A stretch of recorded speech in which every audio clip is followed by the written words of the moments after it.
തിരഞ്ഞെടുക്കപ്പെട്ടാൽ അധികാരമേൽക്കുന്നതിന് മുൻപ് തന്നെ 24 മണിക്കൂറിനുള്ളിൽ യുക്രൈനിലെ യുദ്ധം അവസാനിപ്പിക്കുമെന്നായിരുന്നു ട്രംപ് ആവർത്തിച്ച് അവകാശപ്പെട്ടിരുന്നത്. എന്നാൽ തിരഞ്ഞെടുപ്പ് പ്രചാരണ കാലത്തെ ഈ അവകാശവാദം ഇപ്പോഴും നടപ്പിൽ വരുത്താൻ ട്രംപിന് കഴിഞ്ഞിട്ടില്ല. യുക്രൈൻ നേതാവ് വ്ളാഡിമിർ സെലൻസ്കിയെ ആദ്യം മുതൽക്കേ വിമർശിക്കുന്ന ആളാണ് അമേരിക്കൻ പ്രസിഡന്റ് ഡൊണാൾഡ് ട്രംപ്. പലപ്പോഴും പല അവസരത്തിലും റഷ്യ യുക്രൈൻ സംഘർഷം വഷളാകാൻ കാരണം സെലൻസ്കിയുടെ പിടിവാശി എന്നാണ് ട്രംപ് തുറന്നടിച്ചിരുന്നത്. ഇപ്പോൾ സെലൻസ്കിക്കെതിരെ വിമർശന സ്വരം കുറച്ചുകൂടി കടുപ്പിച്ചിരിക്കുകയാണ് ട്രംപ്. സെലൻസ്കിയുടെ കൈവിട്ട പരസ്യ പരാമർശനങ്ങൾ സ്വന്തം രാജ്യത്തിന്റെ സ്ഥിതി കൂടുതൽ വഷളാക്കുകയുള്ളൂവെന്ന് മുന്നറിയിപ്പ് നൽകിയിരിക്കുകയാണ് ട്രംപ്. റഷ്യയുമായുള്ള സംഘർഷത്തിൽ അമേരിക്കയുടെ സൈനിക സഹായം നഷ്ടപ്പെടുത്തുന്നത് യുക്രൈന് താങ്ങാനാവില്ലെന്ന് സെലൻസ്കിയുടെ ഉപദേഷ്ടാവ് മിഖായേൽ പൊഡാലിയാക് അടുത്തിടെ തുറന്നു പറഞ്ഞിരുന്നു. ബൈഡൻ ഭരണകൂടത്തിന് കീഴിൽ യുക്രൈന്റെ ഏറ്റവും വലിയ ദാതാവായിരുന്നു അമേരിക്ക. ജോ ബൈഡൻ അധികാരത്തിൽ ഉണ്ടായിരുന്ന അവസാന സഹായ പാക്കേജ് വേനൽക്കാലത്തെ മധ്യത്തോടെ അവസാനിക്കാനിരിക്കെ ട്രംപ് യുക്രൈന് പുതിയ സൈനിക സഹായമൊന്നും അംഗീകരിച്ചിട്ടുമില്ല. മാത്രമല്ല, മുൻപ് സഹായവുമായി എത്തിയ പല രാജ്യങ്ങളും ഇനി ഞങ്ങളെ നോക്കേണ്ട എന്ന കാര്യം തീർത്ത് പറഞ്ഞതോടെ നട്ടം തിരിഞ്ഞിരിക്കുകയാണ് യുക്രൈൻ. അമേരിക്കയുടെ പിന്തുണയില്ലായ്മയും അത് റഷ്യക്ക് ഗുണം ചെയ്യുമെന്നും സെലൻസ്കി ആരോപിക്കുകയുണ്ടായി. പിന്നാലെ റഷ്യക്കെതിരെ യുക്രൈൻ കഴിഞ്ഞ ദിവസങ്ങളിലുടനീളം നിരവധി ഡ്രോൺ ആക്രമണങ്ങൾ അഴിച്ചുവിട്ടിരുന്നു. ഇവയെല്ലാം റഷ്യയുടെ പ്രതിരോധ സേന തരിപ്പണമാക്കുകയും ചെയ്തു. കനത്ത തിരിച്ചടി നൽകുകയാണ് അപ്പോഴുണ്ടായത്. ഇതോടെയാണ് യുക്രൈൻ സംഘർഷം കൂടുതൽ ദുഷ്കരമാകാൻ ശ്രമങ്ങൾ നടത്തുന്ന സെലൻസ്കിയെ വിമർശിച്ച് ട്രംപ് ട്രൂത്ത് സോഷ്യൽ ചാനലിലൂടെ രംഗത്തെത്തിയത്. താൻ സംസാരിക്കുന്ന രീതിയിൽ സംസാരിക്കുന്നതിലൂടെ യുക്രൈൻ നേതാവ് തന്റെ രാജ്യത്തിന് ഒരു ഉപകാരവും ചെയ്യുന്നില്ല. സെലൻസ്കിയുടെ വായിൽ നിന്ന് വരുന്നതെല്ലാം പ്രശ്നങ്ങൾക്ക് കാരണമാകുന്നുണ്ട്. തനിക്കത് ഇഷ്ടമല്ല, അത് നിർത്തുന്നതാണ് നല്ലത് എന്നുകൂടി ട്രംപ് കൂട്ടിച്ചേർത്തു. താൻ അധികാരത്തിലെത്തിയിരുന്നെങ്കിൽ എന്ന പതിവ് പല്ലവിയും ട്രംപ് ആവർത്തിച്ചിരുന്നു. ഇത് സെലൻസ്കിയുടെയും പുടിന്റെയും ബൈഡന്റെയും യുദ്ധമാണ്, ട്രംപിന്റേതല്ല.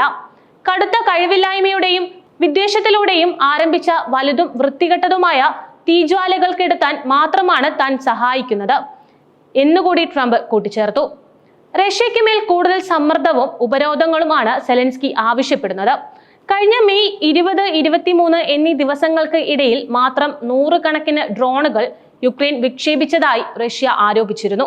ഇതിനു പുറമെ കുർസ്കിന് മുകളിലൂടെ രാത്രി പറക്കുന്നതിനിടെ പ്രസിഡന്റ് വ്ളാഡിമിർ പുടിന്റെ ഹെലികോപ്റ്ററിനെ യുക്രൈൻ ഡ്രോൺ ലക്ഷ്യം വെച്ചതായും റിപ്പോർട്ടുകളുണ്ട്. എന്നാൽ യുക്രൈന്റെ ഡ്രോൺ ആക്രമണം പുടിന് നേരെയുണ്ടായ കൊലപാതക ശ്രമമാണെന്നും അബദ്ധവശാലാണെന്നുമുള്ള ആരോപണങ്ങൾ ഉയരുന്നുണ്ട്. അധികൃതർ ഇക്കാര്യം വിശദമായി അന്വേഷിച്ച് വരികയാണ്. മാത്രമല്ല, വിഷയവുമായി ബന്ധപ്പെട്ട് ഒരു ഔദ്യോഗിക വിശദീകരണം യുക്രൈൻ നൽകിയിട്ടുമില്ല. പുടിന്റെ കുർസ്ക് മേഖല സന്ദർശനത്തിനിടയിലാണ് ആക്രമണ നീക്കം ഉണ്ടായതെന്നും എന്നാൽ പുടിൻ സഞ്ചരിച്ചിരുന്ന ഹെലികോപ്റ്റർ വിമാനപാതയിൽ എത്തുന്നതിന് മുൻപ് തന്നെ റഷ്യയുടെ വ്യോമ പ്രതിരോധ സംവിധാനങ്ങൾ യുക്രൈൻ ഡ്രോൺ തടഞ്ഞു നിർത്തി നശിപ്പിച്ചതായി റഷ്യൻ വ്യോമ പ്രതിരോധ കമാൻഡർ യൂറി ഡാഷ്കിൻ പറഞ്ഞിരുന്നു.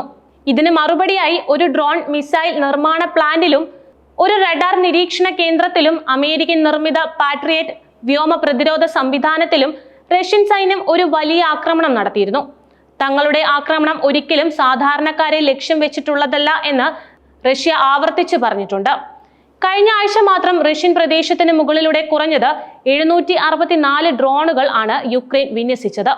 എന്നാൽ അവയെല്ലാം റഷ്യ തകർക്കുകയും ചെയ്തിരുന്നു.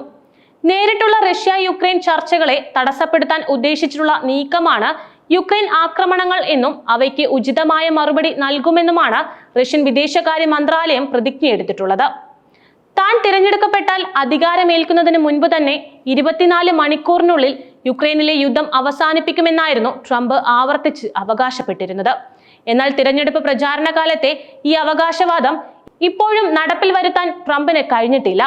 പുടിനുമായി ടെലിഫോൺ സംഭാഷണം നടത്തിയും സെലൻസ്കിയെ വാഷിംഗ്ടണിൽ വിളിച്ചു വരുത്തിയുമൊക്കെ ട്രംപ് പല നാടകീയ സംഭവങ്ങളും സൃഷ്ടിച്ചിട്ടുണ്ടെങ്കിലും ഇതുവരെ റഷ്യൻ യുക്രൈൻ യുദ്ധം അവസാനിപ്പിക്കുന്നതിന് ശാശ്വതമായ ഒന്നിനും കഴിഞ്ഞിട്ടില്ല. മറ്റൊരു കാര്യം, യൂറോപ്യൻ യൂണിയൻ രാജ്യങ്ങൾക്ക് ആശ്വാസമായി തീർന്ന ട്രംപിന്റെ ഒരു അറിയിപ്പാണ്. ജൂൺ 1 മുതൽ യൂറോപ്യൻ രാജ്യങ്ങൾക്ക് ചുമത്തുമെന്ന് അറിയിച്ച 50% താരിഫ് ഇപ്പോൾ താൽക്കാലികമായി നീട്ടിയെന്നാണ് വൈറ്റ് ഹൗസ് അറിയിച്ചിരിക്കുന്നത്. യൂറോപ്യൻ യൂണിയനുമായുള്ള ചർച്ചകൾക്ക് സമയം ലഭിക്കുന്നതിനായി ജൂൺ 11 മുതൽ ജൂലൈ 9 വരെ യൂറോപ്യൻ യൂണിയനിൽ നിന്നുള്ള ഉൽപ്പന്നങ്ങൾക്ക് 50% തീരുവ ഏർപ്പെടുത്തുന്നതിന് അമേരിക്ക വൈകിപ്പിക്കുമെന്ന് ട്രംപ് പറഞ്ഞു. ഞായറാഴ്ച ഉർസുലയുമായുള്ള ട്രംപിന്റെ ഫോൺ സംഭാഷണത്തിന് ശേഷമാണ് ഇങ്ങനെയൊരു തീരുമാനത്തിലെത്തിയിരിക്കുന്നത്. യൂറോപ്യൻ യൂണിയൻ രാജ്യങ്ങളെ കൈകാര്യം ചെയ്യാൻ പ്രയാസമാണെന്ന് ട്രംപ് ട്രൂത്ത് സോഷ്യലിൽ കുറിച്ചിരുന്നു. അതേസമയം ട്രാൻസ് അറ്റ്ലാന്റിക് വ്യാപാര യുദ്ധം ഒഴിവാക്കാൻ ബ്രസൽസും അമേരിക്കയും തമ്മിൽ ചർച്ച നടത്തി വരികയാണ്. ഇതിന്റെ ഭാഗമായി ജൂലൈ വരെ ഇരുവശത്തുമുള്ള പുതിയ താരിഫുകൾ താൽക്കാലികമായി നിർത്തലാക്കാൻ അവർ തീരുമാനിച്ചിട്ടുണ്ട്. ഇതുവരെ ട്രംപ് യൂറോപ്യൻ യൂണിയൻ രാജ്യങ്ങളിൽ 3 റൗണ്ട് താരിഫ് ചുമത്തിയിട്ടുണ്ട്. സ്റ്റീൽ, അലൂമിനിയം എന്നിവയ്ക്ക് 25%, ഓട്ടോമൊബൈലുകൾക്ക് 25%, എല്ലാ ഇറക്കുമതികൾക്കും 20% പരസ്പര ലെവി.